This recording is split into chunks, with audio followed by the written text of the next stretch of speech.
जिले के लोकप्रिय चैनल न्यूज लाइन में आपका स्वागत है। दिन भर की तमाम छोटी बड़ी खबरों के साथ मैं हूं शिल्पा बर्मन। आगे बढ़ने से पहले जानते हैं आज की हेडलाइंस। गंगापुर में 72वां वन महोत्सव संपन्न। गिरिडीह वन क्षेत्र को 30% आच्छादित करने का लिया गया निर्णय। उपायुक्त एवं गिरिडीह विधायक सहित कई पदाधिकारी महोत्सव में हुए शरीक। जिले के विभिन्न स्थानों में कोविड-19 से सामना करता देश विषय पर भाजपा का सेमिनार आयोजित। भाजपा नेताओं ने की प्रधानमंत्री नरेंद्र मोदी के कार्यों की सराहना। जमुआ प्रखंड के घोरंजो गांव में वृक्ष गंगा अभियान ने किया पौधारोपण। गांव के 3 जोड़ों के विवाह के उपलक्ष्य में विभिन्न स्थानों पर लगाए पौधे। और orthopaedic surgeon doctor Shravan Kumar से न्यूज लाइन ने की विशेष बातचीत। स्वास्थ्य को लेकर डॉक्टर श्रवण कुमार ने दी कई महत्वपूर्ण जानकारी।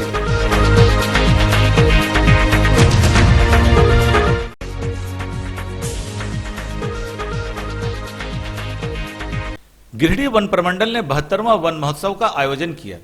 सदर प्रखंड के औद्योगिक क्षेत्र गंगापुर में 200 से अधिक पौधे लगाए गए। मौके पर डीसी राहुल सिन्हा के साथ स्थानीय सदर विधायक सुदीप कुमार सोनू और वन प्रमंडल पदाधिकारी प्रवेश अग्रवाल भी वन महोत्सव में शामिल हुए। इस दौरान डीसी व विधायक के साथ स्थानीय ग्रामीणों ने रुद्राक्ष व माहोनी के साथ कई फलदार पौधे लगाए। आयोजन स्थल में काफी संख्या में ग्रामीण भी जुटे थे। ग्रामीणों ने बालमुकुंद स्पंज आयरन और श्रीवीर स्पंज आयरन फैक्ट्री के विषैले धुएं से इलाके में हो रही परेशानी से अधिकारियों को अवगत कराया। वन महोत्सव में वन विभाग के गौतम कुमार और झामुमो नेत्री प्रमीला मेहरा भी मुख्य रूप से शामिल हुई। इस मौके पर उपायुक्त श्री सिन्हा ने कहा कि गिरिडीह में वन क्षेत्र को 30% तक आच्छादित किया जाएगा। विधायक श्री सोनू ने कहा कि वन विभाग द्वारा कई योजनाओं को धरातल पर उतारा जाएगा।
आमतौर पर किसी भी देश के लिए, किसी भी राज्य के लिए उसके कुल क्षेत्रफल का 1/3 क्षेत्र वन आच्छादित होना चाहिए। और इस मामले में झारखंड राज्य अग्रणी राज्य है, जहाँ पे 30% क्षेत्र में वन उपलब्ध है। परंतु गिरिडीह जिले में यहाँ का 30% का नहीं है, यहाँ का 16% का ही है। अतः हम सभी गिरिडीह वासियों को अपने जिले के 16% वन आच्छादन के क्षेत्र को बढ़ाकर 30% करने की बहुत आवश्यकता है। इस 16% में भी जो अधिकांश वन है वह जंगल झाड़ के रूप में है, अर्थात संपूर्ण ट्रॉपिकल एवरग्रीन फॉरेस्ट का जो रूपरेखा होता है उसमें नहीं मौजूद है, वो सिर्फ 11% ही है।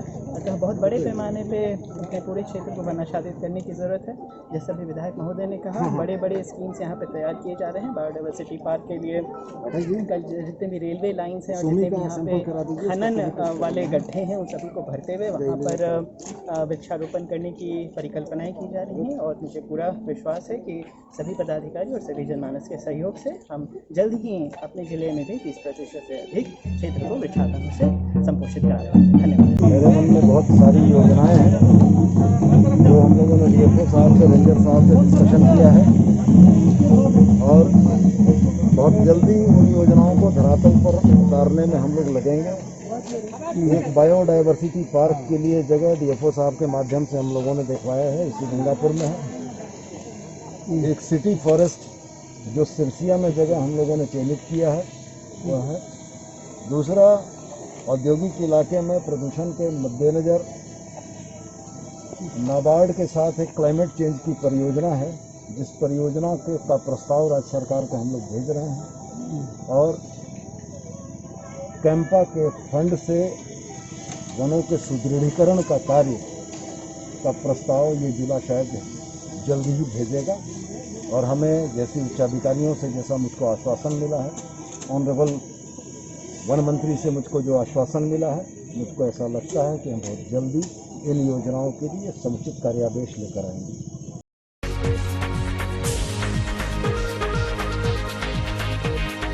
उदनाबाद पंचायत के अजीडे में शुक्रवार को भाजपा द्वारा कोविड-19 से सामना करता देश विषय पर एक कार्यक्रम आयोजित किया गया। कार्यक्रम के मुख्य अतिथि गिरिडीह बार काउंसिल के महासचिव सह वरीय भाजपा नेता चुन्नू कांत थे। कार्यक्रम को संबोधित करते हुए उन्होंने कहा कि भारत सहित पूरे संसार ने वैश्विक संकट का सामना किया, लेकिन प्रधानमंत्री नरेंद्र मोदी ने देश को संकट से बचाने के लिए कई उपाय किए। उनके द्वारा किए गए कार्यों की एक लंबी फहरिस्त है। इतना ही नहीं, प्रधानमंत्री मोदी ने मात्र 7 वर्षों में वो कर दिखाया जिसे कांग्रेस ने 70 सालों में नहीं किया था। कार्यक्रम में किसान मोर्चा के जिला उपाध्यक्ष अनूप सिन्हा, मीडिया प्रभारी मोतीलाल उपाध्याय, राजेश गुप्ता, सीताराम वर्मा, प्रदीप राय, गौतम तिवारी, सूरज सिंह सहित दर्जनों ग्रामीण उपस्थित थे। देखिए, आज भारतीय जनता पार्टी के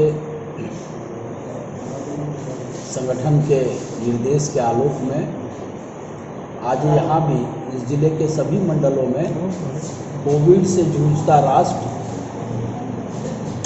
और उसकी चुनौतियाँ, इस विषय पर हमारे सारे मंडल के जो हमारे भारतीय जनता पार्टी के पदाधिकारी हैं, समर्थक हैं, कार्यकर्ता हैं, हम लोग वहाँ जा रहे हैं। हर मंडल में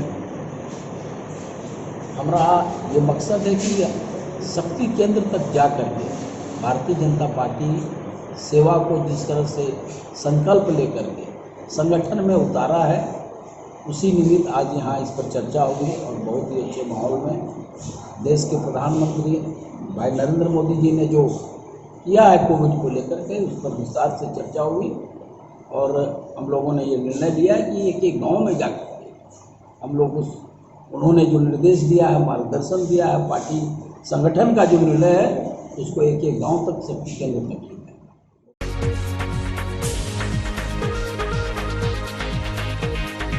जमुआ प्रखंड अंतर्गत बेरहाबाद पंचायत के घोरंजो गांव में वृक्ष गंगा अभियान द्वारा पौधारोपण किया गया। बताया गया कि गांव में 3 जोड़ों के विवाह के उपलक्ष्य में यह पौधारोपण किया गया। इस मौके पर वृक्ष गंगा अभियान के संयोजक शिवशंकर गोप ने बताया कि गांव में बीते दिनों 2 युवक एवं एक युवती का विवाह संपन्न हुआ है।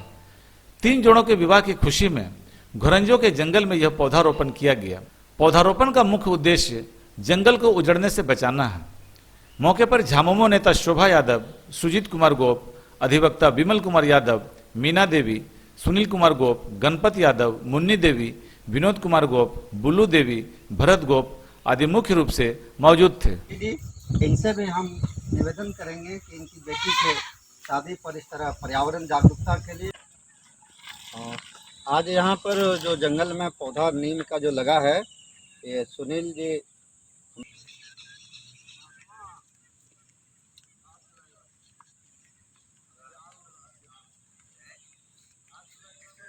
यहाँ पर एक पौधा लगाया जा रहा है और यह पौधा सुजीत कुमार और इनके पुत्र सिद्धार्थ कुमार वृक्ष गंगा अभियान के तहत घोरंजो गांव, पंचायत बेरहाबाद, प्रखंड जमुआ में पौधारोपण कार्यक्रम किया गया। आज गरंजो में 3 जोड़े की शादियां हुई है, उसके खुशी में हम लोग आज पौधारोपण किए हैं।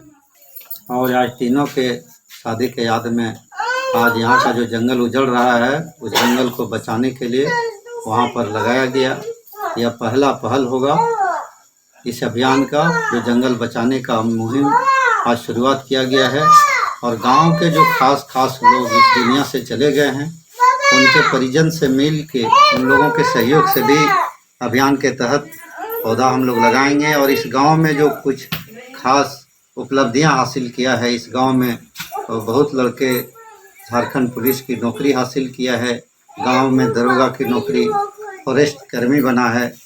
और जो भी इस तरह का लोग हैं, हम उन लोगों के भी मिल करके उन लोग का भी सहयोग से एक एक पौधा लगाएंगे और इस जंगल को हम उदाहरण बनाने का प्रयास करेंगे।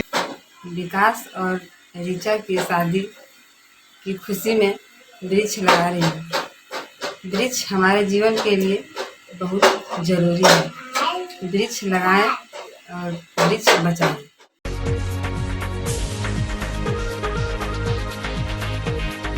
स्टेशन रोड स्थित भाजपा के नगर कार्यालय में शुक्रवार को कोविड-19 की चुनौती और प्रधानमंत्री नरेंद्र मोदी के नेतृत्व में संकट का सामना करता राष्ट्र को लेकर एक सेमिनार का आयोजन किया गया।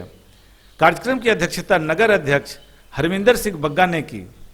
सेमिनार में बतौर मुख्य अतिथि गिरिडीह के पूर्व विधायक निर्भय कुमार शाहबादी उपस्थित थे। कार्यक्रम का मुख्य उद्देश्य प्रधानमंत्री नरेंद्र मोदी द्वारा कोरोना काल में देश की जनता को संकट से बचाना पर केंद्रित था। यह जानकारी जन जन तक पहुंचाना है। इस सेमिनार में विश्व सूत्री उपाध्यक्ष संजीत सिंह पप्पू, संदीप डंगायच, दीपक शर्मा, जयशंकर सिन्हा सिंकू, रागिनी लाहरी, डोली कुमारी, अंजना मिश्रा सहित अन्य कई मुख्य रूप से मौजूद थे। कोविड-19 और से हुई चुनौतियों का केंद्रीय नेतृत्व खास करके नरेंद्र भाई मोदी जी किस तरह से निपट रहे हैं, इन विषय पे एक सेमिनार, छोटा सेमिनार रखा गया। और इस अवसर पर लोगों को यह बताया गया कि चाइना के वुहान लेबोरेटरी से निकला हुआ यह कोरोना वायरस पूरे विश्व में किस तरह से आतंक में जानने का काम किया। करोड़ों लोग की जाने गई, कई लोग आज अपाहिज की जिंदगी जी रहे हैं, कई लोग का स्वास्थ्य में ठीक होने के बाद भी स्वास्थ्य में बहुत कमी आ गई है। और उस दरमियान आज लगभग 1.5 साल होने जा रहा है। इस दरमियान हमारे देश के नेतृत्व ने, स्वास्थ्य विभाग ने, प्रधानमंत्री नरेंद्र भाई मोदी जी के नेतृत्व में किस तरह से इन चुनौतियों का सामना किया, कैसे हम लोगों ने 2 वैक्सीन का निर्माण किया, विदेश से आयात होने वाले सामान पीपी किट, मास्क और दूसरी जरूरी दवाइयों पे हम निर्भर नहीं रह करके अपना हम लोगों ने निर्माण किया। और अभी हालात ये है कि ऐसी चीजों का हम लोग निर्यात कर रहे हैं। इस बात को जन जन तक ले जाने के लिए कि हमारा नेतृत्व इतना मजबूत है और देश की और मानवता की सेवा में हर तरह के कार्य करने के लिए तत्पर है, इस बात को जनता को अवगत कराया जाए। अपने साथियों के माध्यम से पार्टी ने जो निर्देश दिया है कि एक एक साथी इन विषयों की जानकारी लेकर के जनता के बीच, अपने मोहल्ले टोले सब लोग इस विषय को ले जाएं, ताकि देश में जो एकता और अखंडता और देश के प्रति कुछ कर गुजरने की जो लालसा है सब लोगों के भीतर में जागृत हो।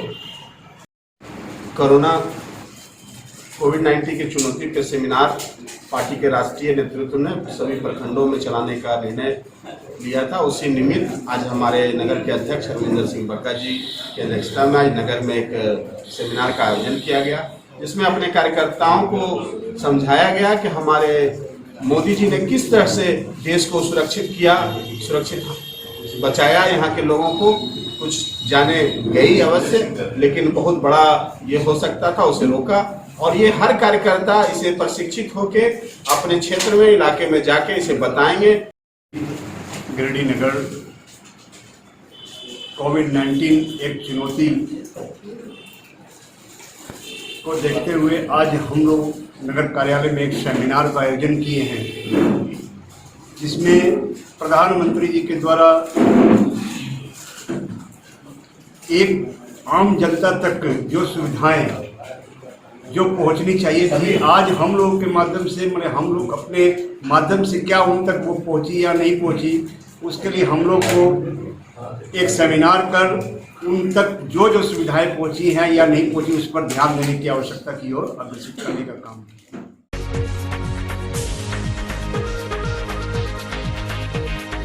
तीसरी प्रखंड के पलमरुआ गांव में शुक्रवार की सुबह बिजली तार की चपेट में आने से 4 मवेशियों की मौत हो गई।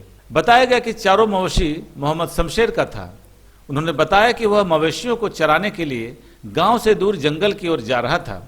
इसी दौरान टाण में गिरे बिजली तार की चपेट में आने से चारों मवेशियों की मौत हो गई।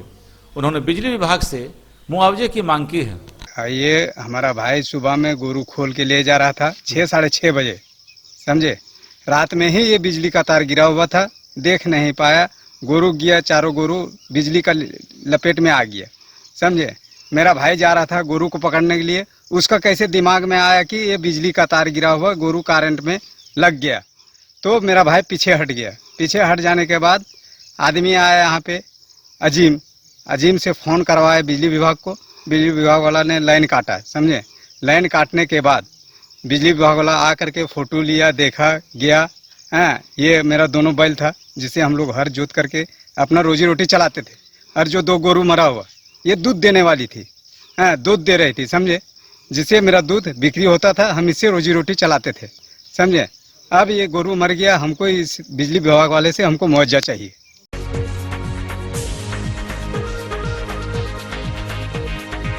जनसंख्या समाधान फाउंडेशन के जिला अध्यक्ष नवनीत सिंह ने जनसंख्या समाधान अधिनियम लागू करने को लेकर प्रधानमंत्री नरेंद्र मोदी और मुख्यमंत्री हेमंत सोरेन के नाम एनडीसी को एक ज्ञापन सौंपा। ज्ञापन में कहा गया है कि भारत की जनसंख्या विश्व की जनसंख्या का लगभग 18% हो चुका है। इससे देश की आर्थिक स्थिति की चरमराने की संभावना है। इसलिए संपूर्ण देश में जनसंख्या समाधान अधिनियम लागू की जाए। इस शिष्टमंडल में अनीता कुमारी ओझा, संदीप डंगेज, मोतीलाल उपाध्याय, सुधीर शर्मा, संजय मोदी सहित अन्य कई शामिल थे। आज जनसंख्या समाधान की ओर से, राष्ट्रीय जनसंख्या समाधान की ओर से भारत में जनसंख्या नियंत्रण कानून लागू हो, इसके निमित्त उपायुक्त महोदय के पास ज्ञापन देने के बाद जो उपायुक्त महोदय के द्वारा मुख्यमंत्री हेमंत सोरेन जी को और देश के प्रधानमंत्री नरेंद्र मोदी जी को जनसंख्या नियंत्रण कानून जल्द से जल्द लागू हो, इसके लिए एक निवेदन पत्र दिया गया है। इसी निमित्त राष्ट्रीय जनसंख्या समाधान के तहत हम लोग उपायुक्त महोदय के यहाँ ज्ञापन देने के लिए आए थे, जिसमें एनडीसी साहब को हम लोग ज्ञापन दिए। विश्व जनसंख्या दिवस पे हम लोगों का गिरिडीह के डीसी महोदय के द्वारा प्रधानमंत्री और मुख्यमंत्री से ये निवेदन है कि इस बार कम से कम ये कानून बनाया जाए कि हम दो हमारे दो, उससे ज़्यादा होने पे उन लोगों को कुछ सुविधाओं से वंचित किया जाए, और उससे भी ज़्यादा अगर हो तो फिर उन लोगों पे कुछ कठोर कार्रवाई की जाए और उन लोगों को सुविधाओं का लाभ ना दिया जाए।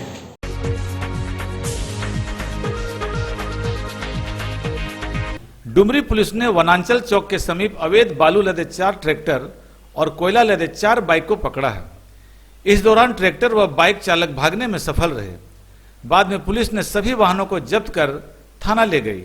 बताया जाता है कि पुलिस को सूचना मिली थी कि बालू उठाव पर रोक के बावजूद बालू तस्कर ट्रैक्टरों में बालू लादकर बिक्री के लिए ले जा रहे हैं। सूचना पर थाना प्रभारी राजू कुमार मुंडा के नेतृत्व में पुलिस बल डुमरी चौक के समीप 4 बालू लदे ट्रैक्टरों को पकड़ा।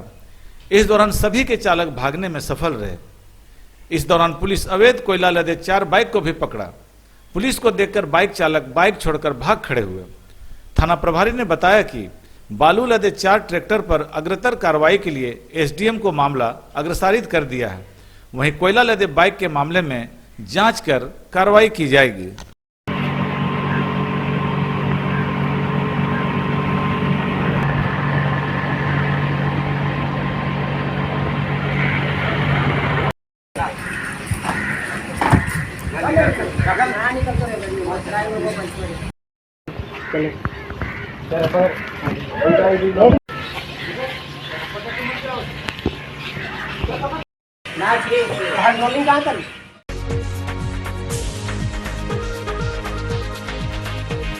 बेंगाबाद प्रखंड में डीलर द्वारा कम राशन देने पर कार्डधारियों ने जमकर हंगामा किया।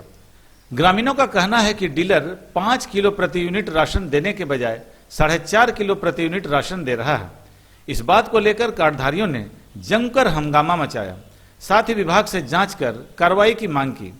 मौके पर कार्डधारी मनोज मंडल, झारखंडी मंडल, मेघन मंडल, पप्पू मंडल, सविता देवी, आशा देवी आदि मुख्य रूप से मौजूद थी। बात है सर, इसके पास राशन लेने के लिए तो बोलता है जितना राशन मिल रहा है उतना ही लेके जाओ। 4.5 किलो 1 यूनिट पर दे रहा है, फिर राशन तेल 50 रुपये लीटर दे रहा है। शिकायत की है लेकिन कोई सुनवाई नहीं। फिर 4.5 किलो मिलता है 1 यूनिट पर। कंप्लेन तो होते रहता है और कोई सुनता नहीं। दुकानदार का नाम है जगह सरस्वती देवी और अनिता देवी सती।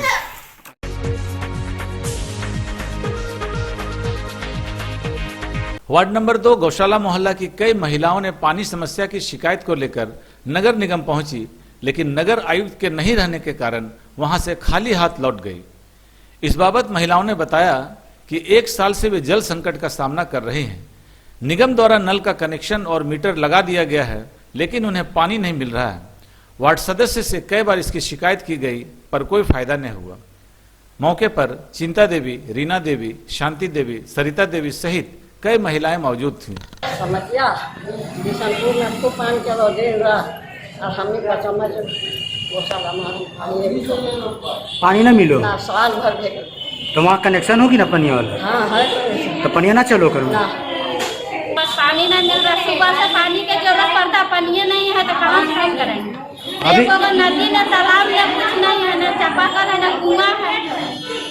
आए थे जब नगर पालिका बोल चलिए वहाँ बोलेंगे, जब 2 नंबर वार्ड सुनिए ना रहा है तो चलिए यहाँ बोल के देखेंगे कि कुछ पानी तो मिल जाएगा।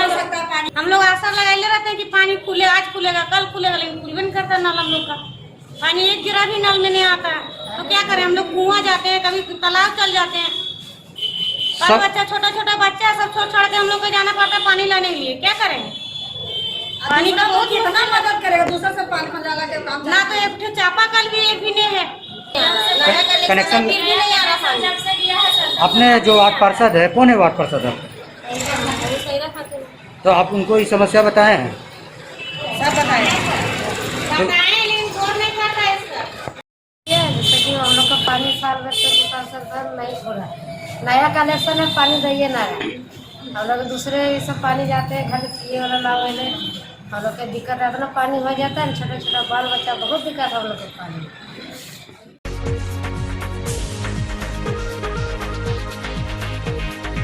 बेंगाबाद प्रखंड के महुआर पंचायत अंतर्गत बोरूटाड़ गांव में 1 माह पूर्व ट्रांसफार्मर जल गया, जिसके कारण से पूरा गांव अंधेरे में रहने को विवश है। सबसे ज्यादा परेशानी बच्चों को हो रही है। कोरोना को लेकर सभी स्कूल बंद हैं और स्कूल से ऑनलाइन क्लास करवाई जाती है। बिजली नहीं होने के कारण मोबाइल चार्ज नहीं कर पाते हैं और इनकी पढ़ाई रुक जाती है। विडंबना यह है कि डिजिटल युग में रहने वाले लोग दूसरे गांव में जाकर मोबाइल चार्ज करना पड़ रहा है। ग्रामीणों ने इस परेशानी से विभाग को अवगत कराया है, लेकिन अब तक कोई पहल नहीं हुई है। ग्रामीणों ने विभाग से जल्द ट्रांसफार्मर बदलवाने की मांग की है। कभी इतना दिन हो गया, 1 महीना हम लोग का नहीं चल रहा है, 1 महीना से हम लोग का बंद है, पूरे लाइन नहीं है। मोबाइल चार्ज करने के लिए दूसरे यहाँ जाना पड़ता है, और एक बार नहीं कितने बार, ये साल में कम से कम 10 बार हो जाता है। तो कम से कम बिजली विभाग को एक चक्कर तो लगाना चाहिए यहाँ पे आके, कम से कम देखना चाहिए। बिल जब हो गया, बिल ले आते हैं घर कि पैसा हो गया, बिल पैसा दो, लेकिन इस विषय में एक बार देखने आते हैं, कभी नहीं आते। प्रशासन से मांग करते हैं ये वाला कि जो ये हमारा जो ट्रांसफार्मर देते हैं ऐसा दे, और एक बार देख ले आके अपने से बिजली विभाग वाले जो है तो देख ले आके कि ये बार बार ये नहीं हो। ये कवर वाला तार हम लोग मांग कर रहे हैं कि कवर वाला तार यहाँ पे हो जाए। ट्रांसफार्मर पिछले 1 माह से जला हुआ है जी, विभाग सुस्त है, ट्रांसफार्मर चेंज नहीं हुआ है। कवर तार हर जगह यहाँ पर पूरे मोहल्ले में, दूसरे मोहल्ले में हर जगह दिया गया है, सिर्फ हमारे यहाँ कवर तार नहीं दिया गया है, जिसके कारण बार बार ट्रांसफार्मर चलने का प्रॉब्लम होता रहता है। कुछ पोल भी झुक गया है, है ना, घरों की तरफ झुक गया है और वो काफ़ी बड़ा एक्सीडेंट बन सकता है। तो विभाग की सुस्ती कुछ लोगों की जान भी ले सकती है। बोरोटाड़ महुआर में हमेशा ट्रांसफार्मर को लेकर के किल्लत रहता है। बिजली खराब हो जाने के बाद हम लोग कई बार सूचित करते हैं, लेकिन उस पर अनदेखी होता रहता है। कोई बिजली प्रशासन आकर के कोई अधिकारी देखता तक नहीं है। हम लोग बार बार फ़ोन करते हैं, कहता है कुछ पैसा लगेगा तब जाकर के समस्या हल होगा। उसके बाद मिस्त्री का खर्चा देने के बाद भी हम लोग अभी 1 महीने से अंधेरा में है। ये ट्रांसफार्मर 1 महीना पहले डेड हो गया था।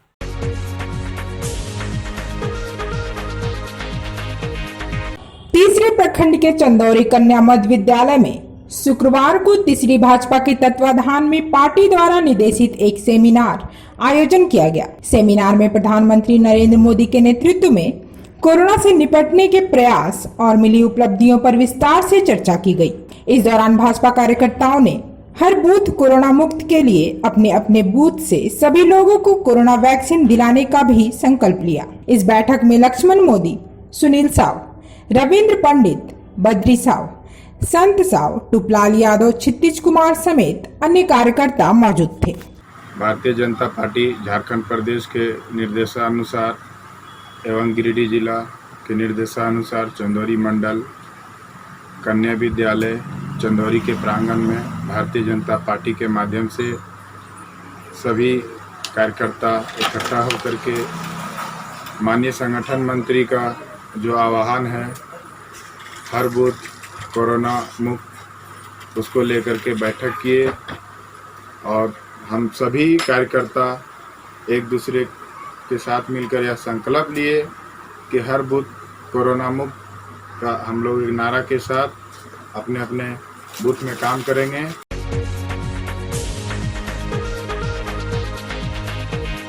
भेलवा घाटी निवासी भुवनेश्वर साहू ने मुख्यमंत्री हेमंत सोरेन को पत्र लिखकर मुआवजा देने की मांग की है। उन्होंने बताया कि उनकी रहती जमीन पर 2020 में पुलिस पोस्ट बनाया गया है।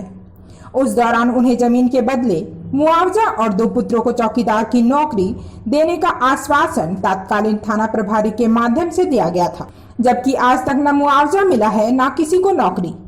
इसको लेकर वह पुलिस अधिकारियों के कार्यालय और थानों के चक्कर काट रहे हैं। यही है जो मेरे ज़मीन पर थाना बना दिया है जी, तो थाना प्रभारी और डीसी जी हमको बोला था कि घर के बदले घर का मुआवजा दिया जाएगा जी, ज़मीन के बदले ज़मीन दिया जाएगा जी, प्लस तुम लोग दोनों परिवार में नौकरी दिया जाएगा जी। हैं, यही बोल करके घेराव बंदी कर दिया जी, और अभी तक कोई सुनवाई नहीं हुआ है। पुलिस के साथ घूमते रहे हैं गिरिडीह, देवरी और उसके बाद उच्च न्यायालय रांची में चला गया जी, वहाँ से भी अभी तक कोई निर्णय नहीं मिला है। 11 साल से हम भटक रहे हैं। सरकार से यही मांग रहे हैं जो उनको कह करके घेरा बंदी किया था कि दोनों परिवार में तो वो नौकरी देंगे जी और ज़मीन के बदले ज़मीन देंगे जी, तो वही हम ज़मीन चाहते हैं और नौकरी चाहते हैं और ज़मीन का मुआवजा चाहिए।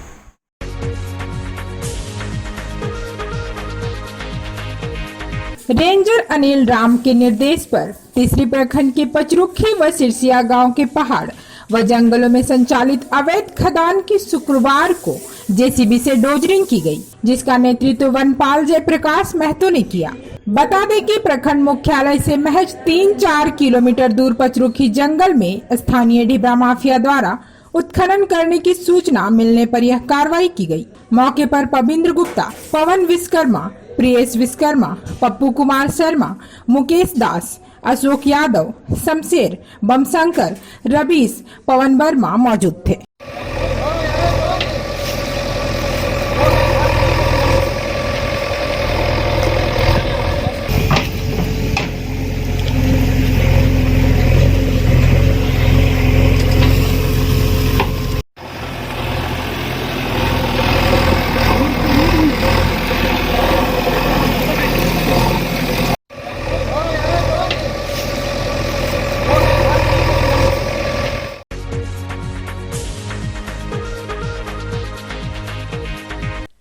इन दिनों जहां लोग कोरोना के कहर से किसी न किसी रूप से प्रभावित हैं, ऐसे में वे लोग जिन्होंने कोरोना को हराया है वे किसी न किसी रूप में कमजोरी महसूस कर रहे हैं। इसी के मद्देनजर रखते हुए हमने orthopaedic surgeon doctor Shravan Kumar से बात की तथा यह जानने का प्रयास किया कि किस तरह कमजोरी को खत्म किया जा सकता है। इस बाबत डॉक्टर श्रवण कुमार ने कई महत्वपूर्ण जानकारी दी। साथ ही साथ हड्डियों से संबंधित रोगों के लिए कई महत्वपूर्ण बातें बताई। उन्होंने कहा कि उनका प्रयास है कि लोग गिरिडीह से बाहर रेफर ना हो, बल्कि यही उनका इलाज हो। पेश है हमारे संवाददाता द्वारा उनसे बातचीत के कुछ मुख्य अंश। हमारे चैनल में आपका स्वागत है। अभी ऐसा देखा जा रहा है, हम लोग पहले कोरोना की उठाते हैं, अभी कोविड का जो चल रहा है इसमें बताया जाता है कि हड्डी लोगों को कमजोर हो जाती है। तो ऐसा क्या लोग करें आपका कोविड, क्या खाना चाहिए, कैसे करके गेन करना चाहिए? सबसे पहले मैं आपका शुक्रिया अदा करना चाहूँगा कि आप मुझे ऐसा मौका दिए कि मैं आपके चैनल में आ सकूँ। मैं डॉक्टर श्रवण कुमार, अभी कुछ दिन ऑर्थोपेडिक सर्जन। अभी रिसेंटली मैं नवजीवन नर्सिंग होम में बैठना स्टार्ट किया हूँ शनिवार और रविवार को। उन्होंने बहुत अच्छा क्वेश्चन पूछा है। अभी का जो माहौल है कोविड का, उसमें मैक्सिमम पेशेंट ऐसे आ रहे हैं जिसमें विटामिन डी की कमी है। विटामिन डी और कैल्शियम ये most of the important component है जो कि इम्यूनिटी बिल्डअप करता है हमारे बॉडी का, ठीक है। और जितने पोस्ट कोविड पेशेंट आते हैं उसमें मेरे पास अभी 60% पेशेंट ऐसे हैं पोस्ट कोविड वाले जिसमें कि विटामिन डी और कैल्शियम की कमी होती है, तो उन्हें वो सप्लीमेंट देना चाहिए। विटामिन डी की भी सप्लीमेंट दीजिए, कैल्शियम की सप्लीमेंट दीजिए, लेकिन उसका एक नेचुरल सोर्स भी है, बेस्ट सोर्स है जो कि दवाइयाँ से भी बढ़िया काम करता है, सनलाइट। यदि आप सनलाइट आधे घंटे डेली बैठते हो सनलाइट के सामने, तो वो 6 दिन के सनलाइट आपका नेक्स्ट 50 दिन का विटामिन डी भरपूर कर देता है। तो मैं तो बोलूँगा वो मेजर सोर्स है। उसके अलावा आपको मिल्क प्रोडक्ट वो लीजिए। उसके अलावा ग्रीन लीफी वेजिटेबल, एग खाते हैं तो egg white is also a major source of vitamin D, calcium and high protein, ये सारा लीजिए।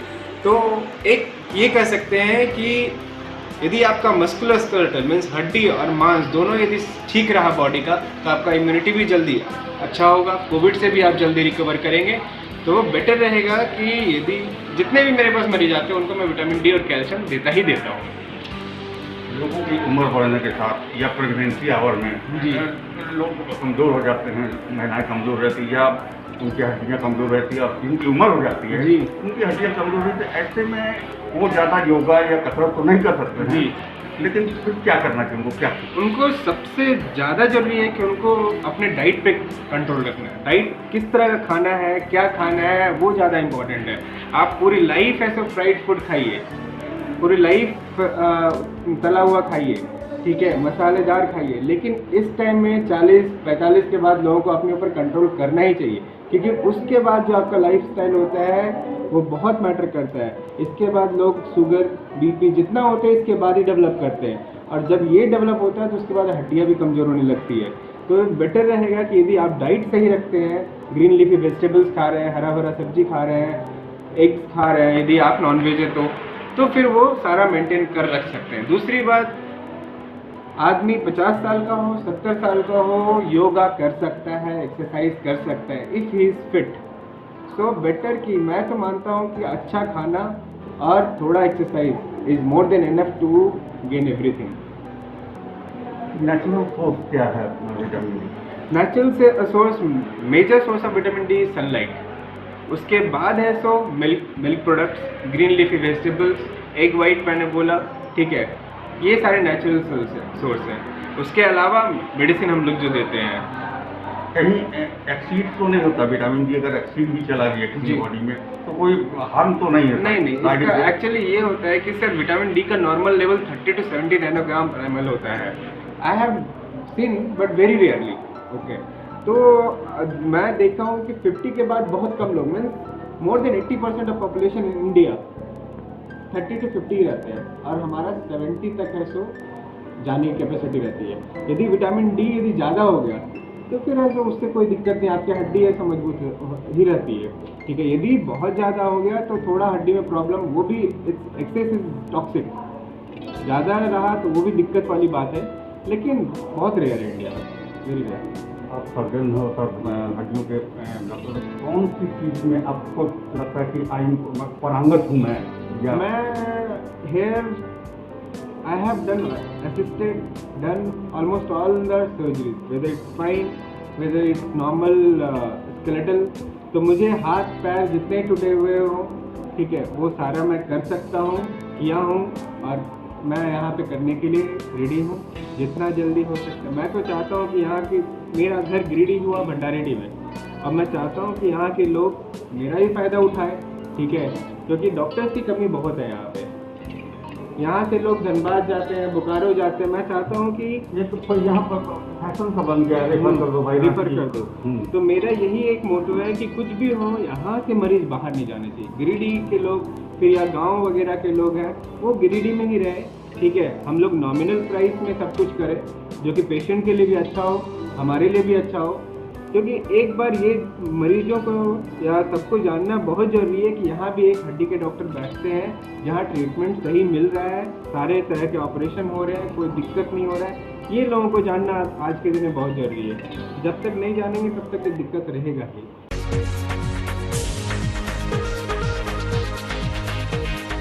आज का लिंक आपको कैसा लगा? आप अपने सुझाव व राय इस नंबर पर दे सकते हैं। साथ ही नए खबरों को जानने के लिए आप न्यूज़ लाइन की वेबसाइट, फेसबुक, ट्विटर, इंस्टाग्राम को भी फॉलो कर सकते हैं। अब दीजिए पूरी टीम को इजाजत। नमस्कार।